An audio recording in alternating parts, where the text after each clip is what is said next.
"You're not safe. Stand behind me," the Navy SEAL warned. What happened next stunned everyone. Snow hammered the streets of Anchorage as Emily Harper tightened her cream parka and hurried along the deserted sidewalk. The winter wind sliced through the air, carrying the kind of silence that made every footstep feel too loud. Streetlights flickered in the storm, throwing long, trembling shadows across the frozen pavement. Emily checked her phone. 10:42 p.m. Her mother would be awake, pacing the apartment, terrified that the past she'd spent years running from had finally found its way back. "I'm 23. I should be able to walk home alone," Emily whispered, trying to steady her breath. But the thick snow wasn't the only thing following her tonight. A black SUV crawled behind her, no plate, no sound, just the slow, hungry glide of something hunting. And before the story continues, let me know in the comments you're watching from which part of the world today. It helps this little community feel closer on nights like this. Anchorage wind and footsteps. Behind her, winter pressed hard against Anchorage, the wind scraping across the streets like a living thing searching for warmth. Emily Harper pulled the hood of her wool jacket higher as she stepped out of the small cafe where she worked the closing shift. At 23, she carried the tired posture of someone who spent long days on her feet, but tried not to let the world see how worn she felt. Her hair, dark and straight, slipped from beneath her hood and stuck to her cheeks, damp from the cold. She was petite, narrow-shouldered, with a face soft at first glance, but carrying a quiet vigilance, as if she had learned early in life not to fully trust the world's gentleness. The snow deepened with every block she walked. Her boots sank slightly, creating muted crunches on the frozen pavement. She usually enjoyed these late walks. Anchorage had a certain kind of beauty at night, a glow of street lamps softened by flurries, but for the past 2 weeks, the night had felt different, as if something moved behind her, as if someone knew her routines too well. Tonight, that feeling no longer hid beneath doubt. Halfway down West 13th Avenue, she noticed the black SUV again. No front plate. Headlights dimmed, following her from a distance so steady it felt rehearsed. Her stomach tightened. She tried to reason with herself, tried to believe it was a coincidence. But the car slowed when she slowed. It turned when she turned. And now, it rolled almost silently behind her, engine humming like a predator's breath. Emily's fingers tightened around the strap of her bag. She moved faster, boots slipping slightly on a sheet of thin ice. Her breath clouded the air in front of her, rising and twisting like a warning from something unseen. Then she heard it. Footsteps. Heavy. Slow. Not attempting to hide themselves. Her pulse hammered in her ears. She didn't dare look back. Instead, she crossed the street toward a narrower side road, hoping the darkness would give her space to escape. The lamps were fewer here, their yellow light fighting a losing battle against the storm blowing in from the inlet. The footsteps followed. Emily swallowed hard and forced her legs to move faster, but fear made her clumsy. She stumbled, regained balance, and kept moving. Her throat tightened from the cold and the panic rising inside her. She wished, not for the first time, that her mother didn't insist on the two of them living alone, always moving, always keeping to themselves. She wished she knew why they could never stay in one place. A shadow detached from the wall ahead. A man stepped forward, blocking her path. He was in his mid-40s, tall and broad-chested, wearing a heavy coat that looked expensive and out of place in the storm. His cheeks were flushed from the cold, but his eyes held a gleam that was anything but warm. His smile cut across his face in a thin, sharp line. "Well now," he said, his voice low and smooth. "Walking home alone again, Emily?" Her breath hitched. He knew her name. Emily took one step back. The ice beneath her heel made her slip slightly. Her heart pounded so fiercely she felt it in her fingertips. "I don't know you," she managed, though the tremor in her voice betrayed her fear. The man took another step, invading the small space she tried to preserve. "You know," he murmured, "your mother always taught you to be careful. Shame she didn't teach you enough." Her mother. The mention struck her like ice water. How did he know anything about her mother? Emily's feet dug into the snow as she prepared to run, but the man reached toward her arm, his hand large, gloved, confident. A gesture of someone certain he would catch what he wanted. Emily flinched back, lungs tightening. And then, a sound rose from the darkness behind them. A single bark, low, deep, controlled, not frantic, a warning. From the mouth of the alley, a German shepherd emerged, large, powerful, 5 years old, its black and tan coat bristling slightly under the falling snow. Its eyes, amber brown and sharp with intelligence, locked on to the man. Muscles shifted beneath its winter-thick fur, and the harness across its chest read clearly in white letters. Service dog. Do not pet. The dog stood still, but tension radiated from every line of its body. A figure followed behind the dog. Tall, broad-shouldered, wearing a navy winter coat that reached mid-thigh. A red and black flannel shirt peeked from beneath the zipper. His jeans were worn and dusted with snow, and his boots were scratched from years of use. A black knit cap sat on his head, a small silver pin glinting near the fold. U.S. Army veteran. He moved with a slight stiffness in his left leg, the kind born from old injuries rather than age. Yet his presence carried a steadiness that anchored the air around him. His face was angular, the jaw strong, beard trimmed short with a touch of gray near the temples. His eyes, dark brown, deep-set, held a quiet warmth at rest, but now they narrowed, sharp and assessing. Emily didn't know him. She didn't know the dog. But as the man stepped forward, snow swirling around him like a silent escort, she felt something she hadn't felt in weeks. Hope. The black SUV's engine rumbled a warning in the distance. The man confronting her froze, his bravado faltering. Emily's breath caught. She didn't know if help had arrived soon enough. She didn't know if anyone could save her now. But the dog growled once, low and certain, and the stranger's voice cut through the cold. And in that moment, everything hung on a single heartbeat. The soldier's return and the mother's buried secret. Wind rattled the thin hallway windows as Ethan Cole guided Emily Harper up the darkened stairwell of her apartment building. Ranger moved ahead of them in tense silence, his paws soundless on the steps despite his size. The German shepherd's ears lifted and turned with every small noise, alert in a way only a trained working dog could be. Emily's breaths came short and uneven. The adrenaline from the alley still pulsed beneath her skin, leaving her jittery and cold. She kept glancing over her shoulder, her eyes red around the edges from wind and fear. When she unlocked her apartment door with shaking hands, Ethan's palm hovered near her back, not touching, but close enough to steady her if she faltered. Before they entered, Ranger stopped, nose lifted, chest expanding as he pulled in the scent along the bottom of the door. His tail stiffened. Ethan immediately shifted his weight, his posture closing like a shield. "Someone's been here," he murmured. Emily froze. The hallway light flickered overhead, casting thin shadows across the worn carpet. She pushed the door open with her shoulder. Inside, one lamp in the living room blinked repeatedly. On, off, on, like a nervous heartbeat.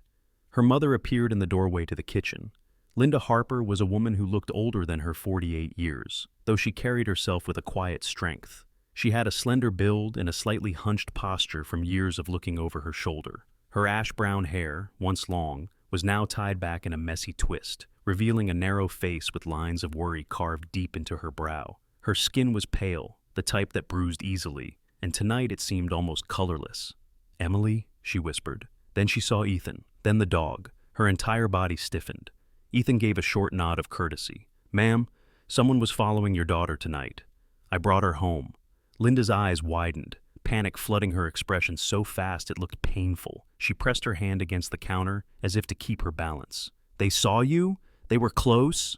Her voice shook, not with surprise, something else, recognition. Emily stepped forward. "Mom, what's wrong?" Linda swallowed hard. For a moment she said nothing, her gaze shifting between Ethan's steady posture and Ranger's unblinking watchfulness. She looked like someone who had tried to outrun a storm for years and suddenly found it sitting at her kitchen table. "We need to call the police," Ethan said, tone even, practical. "No!" Linda's voice cracked. "No police." Emily turned toward her, stunned. "Mom, why not?" But Linda clasped her trembling hands together and wiped them on her worn sweater. "It won't help," she whispered, "not with men like that." Ethan studied her. Years of combat had made him a careful observer. "You know who they are." She didn't. Confirm. She didn't have to. Instead, Linda stepped back toward the stove, pretending to busy herself by turning off an already cold kettle. Her shoulders curled inward as though bracing for a blow. I've made mistakes," she murmured. "Things I thought we left behind. But they don't forget. Not people like them." Emily stared at her mother, her confusion tangled with fear. "Mom, what are you talking about?" But Linda only shook her head, lips pressed tight. Ranger suddenly moved toward the window, posture rigid, gaze fixed outside. Ethan crossed the room in 2 strides and shifted the curtain slightly. A dark shape stood across the street near a street lamp, too still to be casual. The moment Ethan's silhouette moved, the figure stepped back into the shadows and vanished. "Someone's watching from outside," Ethan said quietly. Linda covered her mouth, a soft cry escaping. "It's starting again." Emily grabbed her arm. "Starting again? Mom, please, tell me." But her mother's voice broke. "They found us." The words landed like cold stones in the room. Ethan stepped back toward them. "Mrs. Harper, do you know why these men are after you?" Linda hesitated, but in her eyes flickered the truth she could no longer hide. The years of renting under fake names, the sudden moves, the half-packed boxes that never disappeared, the way she always checked windows twice before bed. "Emily was little," Linda finally whispered. "Too little to remember. I was involved with people I shouldn't have been. Dangerous men. When I realized what they truly were, I ran. I thought I could keep her safe by staying quiet, by staying hidden." Emily's voice trembled. "All those times we moved, it wasn't because of your job." Linda shook her head. The revelation crashed through Emily's thoughts like a wave of ice water. The constant rules, the curfews, the fear. It all had roots deeper than she ever imagined. Before she could speak, her phone buzzed on the counter. A message from an unknown number. The words chilled her. "Pretty place you live in. Shame if someone visited again." Emily's hands shook it as Ethan took the phone from her, his jaw tightening. Ranger moved closer to her legs, leaning his warm weight against her shins in a quiet act of grounding. Ethan looked toward Linda. "You're both in danger. I'm not leaving you alone tonight." Linda didn't argue. She simply closed her eyes, accepting a truth she could no longer deny. Their past had finally caught them. And now, a stranger, a soldier marked by old wounds, was the only thing standing between her family and the men closing in. The criminal web and the mother's dark past. The power in the building flickered once just after midnight, as if the storm outside had reached its fingers into every wire and corner of Anchorage. Ethan Cole stood near the living room window of the Harper apartment, his silhouette steady against the faint orange glow of distant street lamps. Ranger rested beside him, though rest was too generous a word. The dog's chest rose and fell with contained tension, ears twitching at each gust of wind that brushed the glass. Emily Harper sat on the couch, wrapped in a thick gray blanket. Her hands trembled beneath the fabric as she tried to process what her mother had confessed. Her usually soft features, warm brown eyes, and a heart-shaped face were pulled tight with disbelief. It felt as if the walls of her life had shifted, revealing rooms she never knew existed. Her mother stood at the kitchen sink, sleeves pushed to her elbows, scrubbing a glass she had already washed twice. Linda Harper's movements were mechanical, almost frantic. Her ash-brown hair clung to her temples, dampened partly by sweat, partly by the melting snow she had forgotten to brush off her shoulders. She was thin, sharp around the collarbones, like someone used to sleeping lightly and eating only when she remembered. Ethan watched her quietly. "You need to tell us everything," he said. Linda didn't look up from the sink. "There's nothing else to tell." But Ranger lifted his head at her voice, tilting it, studying, judging truth the way only a trained dog could. Emily saw it too and rose slowly from the couch. "Mom," she said gently, stepping closer, "they know our address. They knew my name. And the man last night, he didn't act surprised to see me. He acted like he had been waiting." Linda closed her eyes.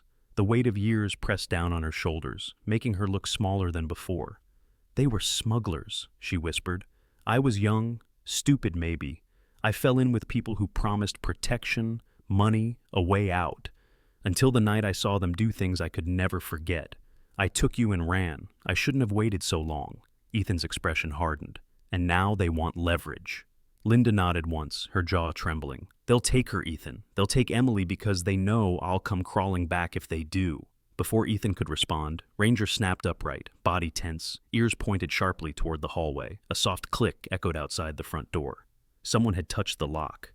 Ethan's hand immediately went to the small folding knife on his belt.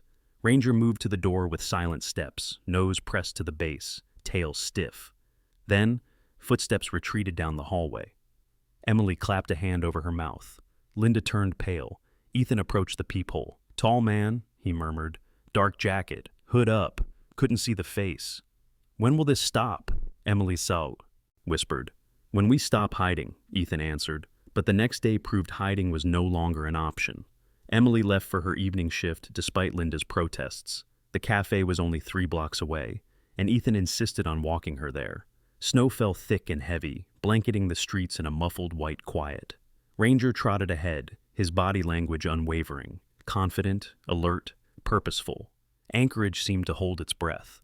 Inside the cafe, Emily tried to work, though her mind wandered constantly. The only other worker that night was Sarah Mullins, a tall, lean woman in her early 40s with tired green eyes and chestnut hair pulled into a sloppy bun.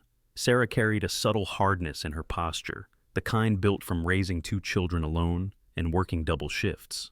She looked at Emily several times with concern. "You okay, kid?" she asked softly. "You look like you're waiting for someone to jump out of the freezer." Emily forced a weak smile. "Rough night." Sarah nodded with sympathy. Anchorage can be rough in its own ways. But at 9:47 p.m., the lights dropped to a dim flicker, then cut out completely. Sarah gasped. Not again. The grid's been a mess all week.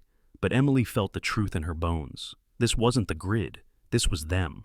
Snow pressed hard against the cafe windows, making it difficult to see outside. A faint shadow moved across the snowbank near the alley door. Then another, and another. 3 men, all large, all hooded, all advancing with purpose. Emily's legs weakened. She backed away from the counter. Sarah saw her panic. "Emily, what?" A fist struck the back door, rattling it violently.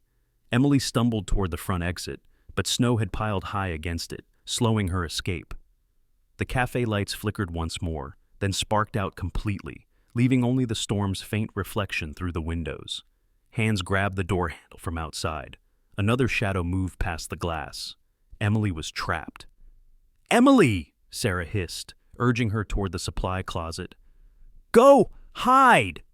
But the door suddenly crashed open, slamming against the wall. 3 silhouettes filled the entrance, snow swirling around them, faces hidden beneath dark hoods.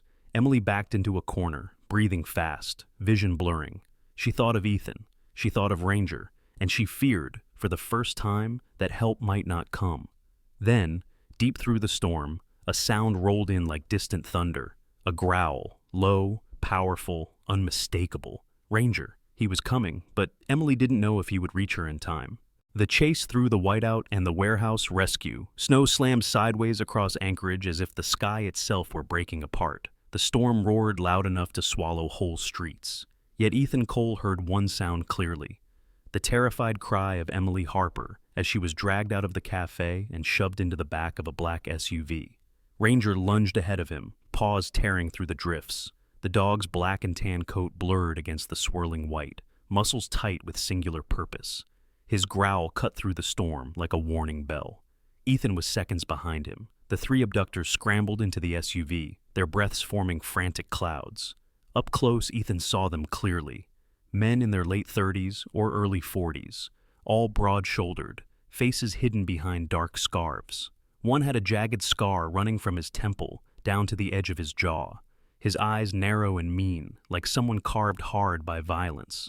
Another had a shaved head and deep-set eyes, the expression of someone who followed orders without thinking twice. The third, the one who grabbed Emily, was tall, wiry, but strong, with a long face and lips always curled in a cruel half-smile. His gloved hand clamped around Emily's wrist like a metal shackle. "Ranger, bark!" Ethan commanded. Ranger responded instantly with one thunderous bark that made the driver flinch, just long enough. Ethan grabbed the wiry man by the jacket and yanked him halfway out of the car. The man punched wildly, but Ethan caught the swing, twisted his arm, and slammed him down into the snow, using the weight of his body to disarm him. The scarred man kicked Ethan hard in the injured left knee. Pain flashed through Ethan's leg like fire, and he stumbled. The SUV door slammed. The engine roared. In a burst of snow and spinning wheels, the vehicle shot forward, with Emily inside. Ranger barked again. Short, sharp, desperate. Ethan, still on one knee, reached out and grabbed Ranger's harness. "We're not losing her," he said, breath fogging. He pushed himself up, limping but determined, and the 2 sprinted to his truck parked half a block away. Ethan's pickup truck wasn't built for speed, but it handled snow like a loyal old workhorse. The tires bit into the icy road, fishtailing once before stabilizing. Ranger braced in the passenger seat, eyes fixed forward, breath heavy with anticipation. Ethan's knuckles whitened around the wheel. His thoughts raced faster than the truck. Emily's panic-stricken face, Linda's trembling confession, the shadow lingering outside their door the night before. Everything pointed to one conclusion. This was not random. He spotted the SUV's taillights flickering through the whiteout. "Hold on, kid," he muttered. Ranger growled low, as if agreeing. The SUV made a sharp turn toward the waterfront. Ethan followed, the storm swallowing visibility. Old warehouses lined the road, long, abandoned, structures with broken windows and rusted metal siding, places where the city's darker secrets could rot unseen.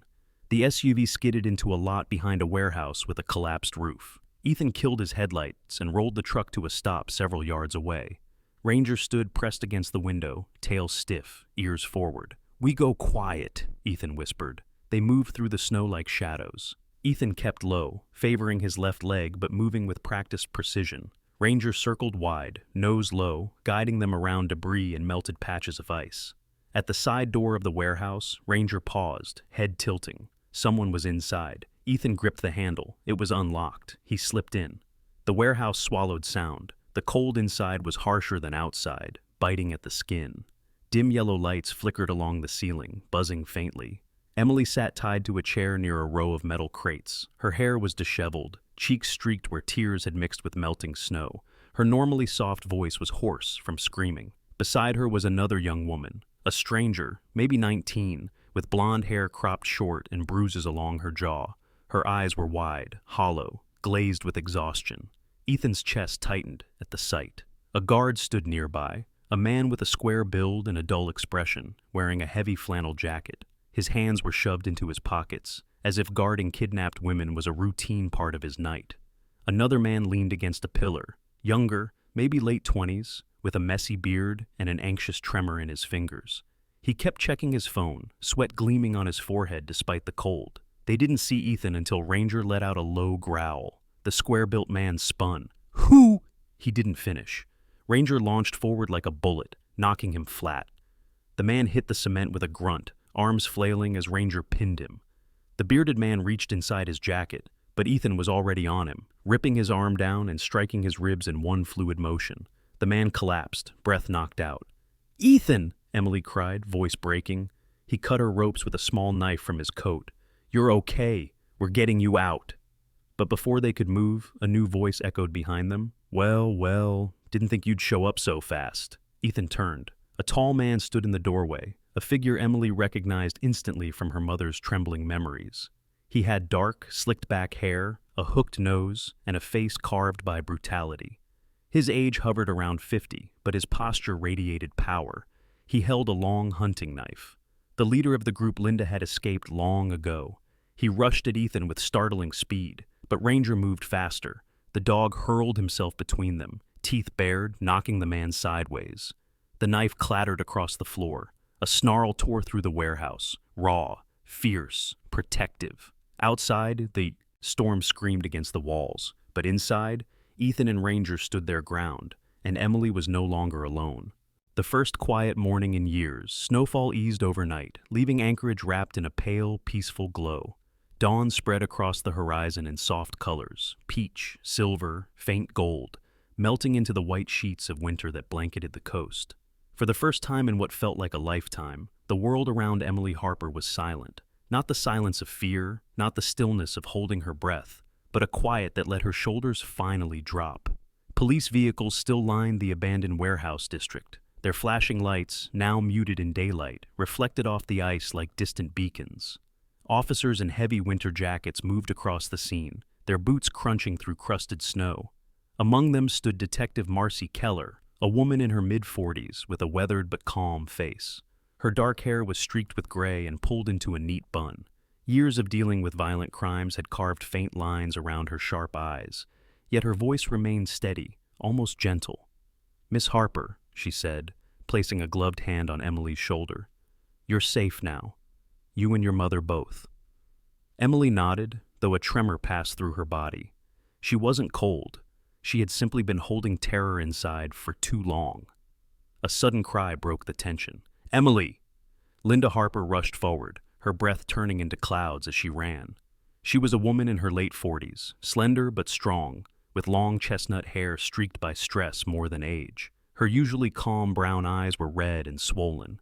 The moment she reached Emily, she wrapped her arms around her daughter, holding her as if afraid Emily might vanish if she let go. "I'm so sorry," Linda whispered, voice cracking. "I should have told you everything. I should have never let you face this alone." Emily, exhausted but relieved, leaned into the embrace. "Mom, it's over. We're okay." Just a few steps away, Ethan Cole watched the scene quietly. The tall, broad-shouldered Navy veteran stood with snow on his Navy coat and bruises darkening his jaw. His gait was stiff, the old injury in his left knee flaring after the warehouse fight. Ranger sat pressed against Ethan's leg, the German shepherd's breath visible in short clouds. Even tired, the dog's caramel eyes stayed alert, scanning every movement with the discipline of a trained guardian. Detective Keller approached them. "We'll move the suspects to holding," she said to Ethan. "Your report was thorough. We'll need a full statement later." Ethan nodded. "Whatever you need." "And the girls?" "They're safe thanks to you." He didn't answer. Instead, he glanced at Emily, alive, standing, breathing, and that was all the acknowledgement he needed.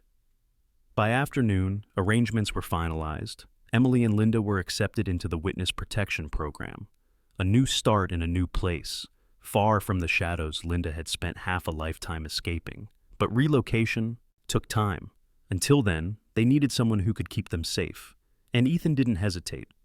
"I'll stay," he told Kelleris when she asked for temporary protection options. "As long as they need." Keller studied him. "That knee of yours says you should be resting. My knees held through worse." "And the dog?" Keller asked, glancing at Ranger. Ethan smoothed his hand over Ranger's head. "He won't leave her side." Keller nodded. "Then she's in good hands." Weeks passed. Emily still woke some nights startled by echoes of footsteps she imagined behind her. But each time, Ranger would nudge open her door, settle beside her bed, and breathe slow and steady until she slept again. Ethan checked windows, doors, perimeters, not obsessively, calmly, methodically, like a man who had once lived in chaos but refused to let it touch someone innocent again. The Harper home slowly warmed. Linda cooked old recipes she had abandoned years ago. Emily brought home books she wanted to read. Ethan fixed a broken drawer Linda had meant to repair. Ranger discovered a favorite patch of sunlight near the kitchen counter. Little by little, fear loosened its hold. One morning, Emily walked to the frozen coastline just beyond town. The ocean was a shimmering field of frost, broken only by the soft roll of distant waves under sheets of ice. Sunlight bounced off the surface and scattered diamonds. She inhaled deeply. The air was sharp but clean, like breathing in courage. Footsteps crunched behind her. Ethan approached, bundled in his navy coat, the fabric creased from years of use. His beard was trimmed neatly, and beneath the hard angles of his face was an exhaustion he no longer tried to hide. His limp was more noticeable today. Cold weather tended to stiffen the old shrapnel injury in his knee, but he walked with an ease that came from discipline, not comfort. Ranger padded beside him, tail swaying with quiet pride. His coat gleamed in the pale sun, and he nudged Emily's hand with his nose. A greeting, a check-in, a promise. She smiled softly. "I used to think I'd lost everything," she said, voice steady but tender, "that I'd always be running, always looking over my shoulder." Ethan stopped beside her, eyes on the frozen horizon. "You were running from a past that wasn't yours to carry." Emily looked up at him. "But I'm not running anymore." He met her gaze, the hardened lines around his eyes softening. "You don't have to. You and your mom have us now." Emily exhaled, long and slow. Ranger leaned into her, warm and solid. For the first time in years, she felt whole, safe, home. There are moments in life when danger rises like a dark tide, when fear settles deep in the bones, and when the world feels too cold for anyone to survive alone. Yet sometimes, help arrives in the most unexpected ways. A steady hand on a frozen night, a loyal dog whose courage never wavers, a stranger who becomes family. Some people call it luck, others call it timing, but many believe it's grace, quiet, steady, sent at the exact moment it is needed. Perhaps Ethan and Ranger were not only trained protectors, but also part of a greater plan. Perhaps the same gentle hand that guides the falling snow also guides two frightened hearts towards safety, healing, and hope. And perhaps the light that saved Emily and her mother still shines for all of us, especially in our hardest hours. If this story touched your heart, I invite you to share it with someone who may need a reminder that goodness still walks beside us. Leave a comment, subscribe to the channel, and help these stories find their way to more people searching for a bit of warmth in a cold world. May God watch over you, bless your steps, and place the right people, and sometimes the right dogs, in your path exactly when you need them most.